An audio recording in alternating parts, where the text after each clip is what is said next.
Jonas, capítulo 1, versículos de número 2 e 3. Dispõe-te e vai para a grande cidade Nínive e clama contra ela, porque a sua malícia subiu até mim. Jonas se dispôs, mas para fugir da presença do Senhor, para Tarsis. E tendo descido a Jope, achou um navio que ia para Tarsis, pagou, pois, a sua passagem e embarcou nele, para ir com eles para Tarsis, para longe da presença do Senhor.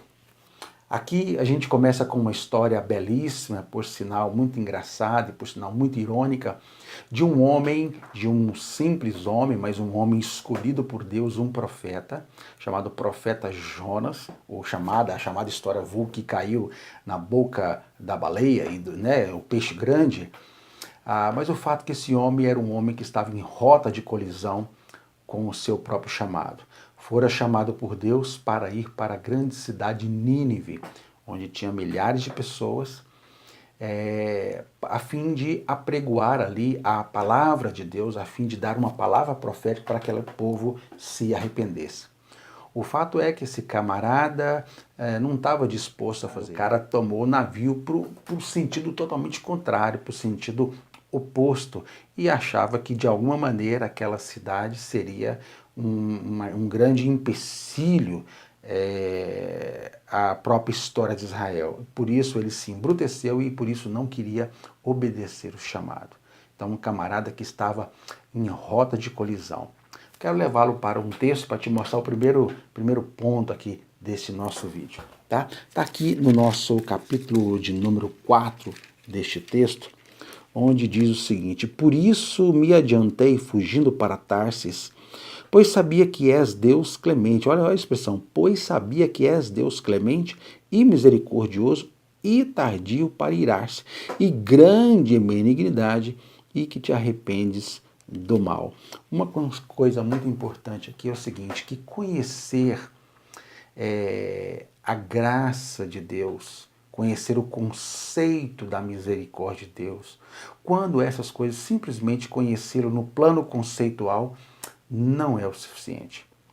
Nos mostra o texto que Deus quer nos levar a uma experiência pessoal com Ele, uma experiência, para experimentá-lo de forma prática na vida. Foi assim também que ocorreu com Jonas.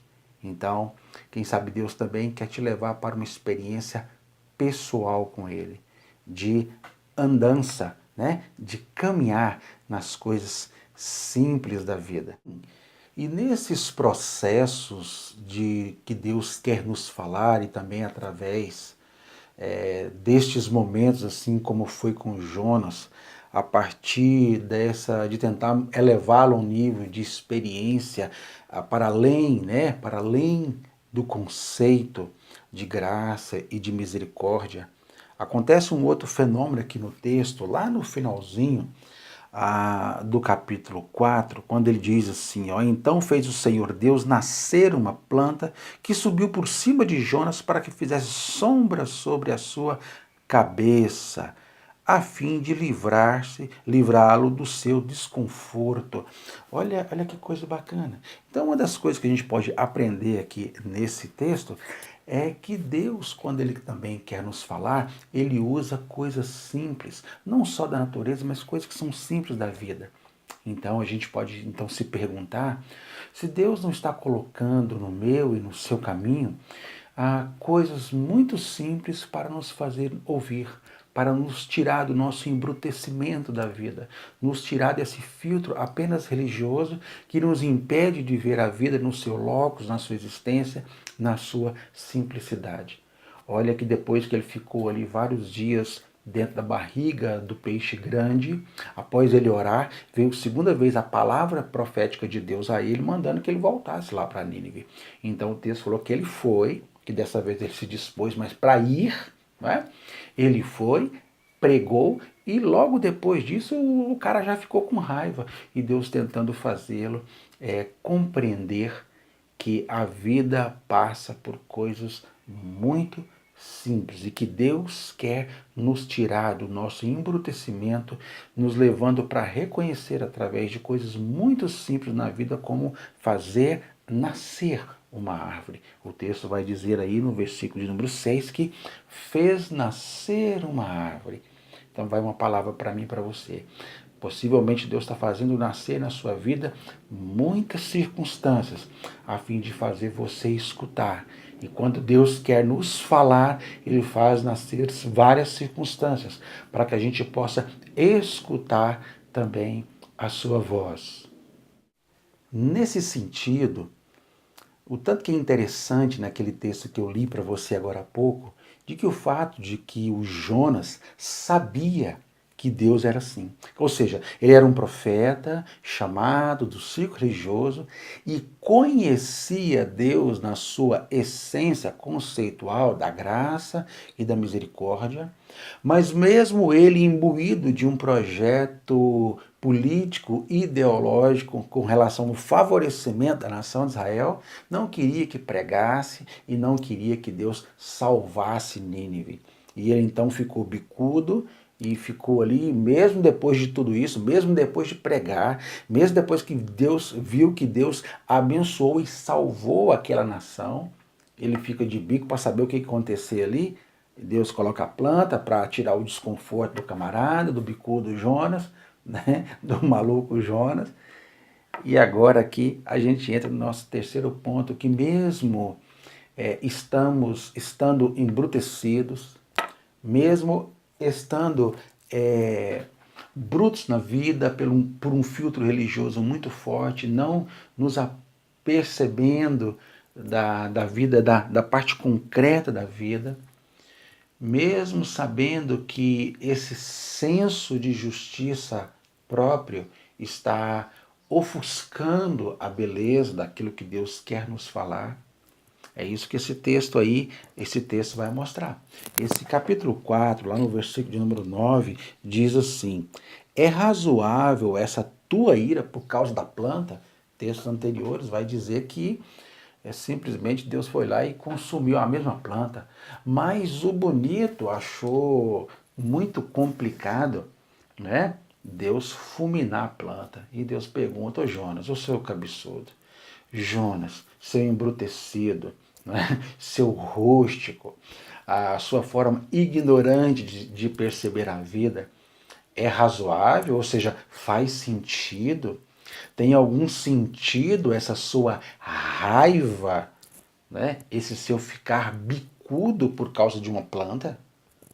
Então, isso nos mostra aí que o nosso senso de justiça, que normalmente advém de uma moralidade muito pesada, de um processo ideológico de senso comum muito forte e que nos impede, que não nos permite que enxergamos a vida como de fato ela precisa ser. Nesse sentido, Jonas, então, bruto, impiedoso, né, cabeçudo, bicudo com relação à existência, Deus então entra nesse processo com ele depois de mandá-lo uma vez, mandar a segunda vez, Jonas ainda ficar bicudo depois de se aperceber que Deus foi grandioso e misericordioso por causa de um povo, e ele se achou no direito de entrar em conflito, de questionar Deus e ficar todo bicudo, e Deus então pergunta se é razoável essa ira dele, se faz sentido, se tem algum senso, algum nexo nessa atitude, dele ficar tão chateado que Deus tenha fulminado uma planta que não custou nada a ele, não é?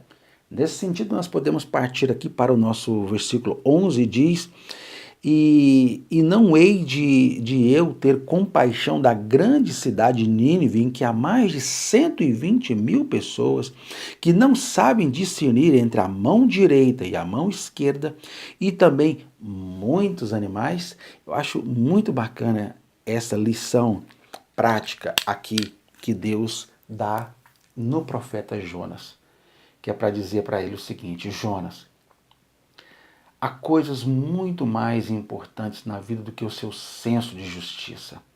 E a melhor maneira de viver é viver para o outro.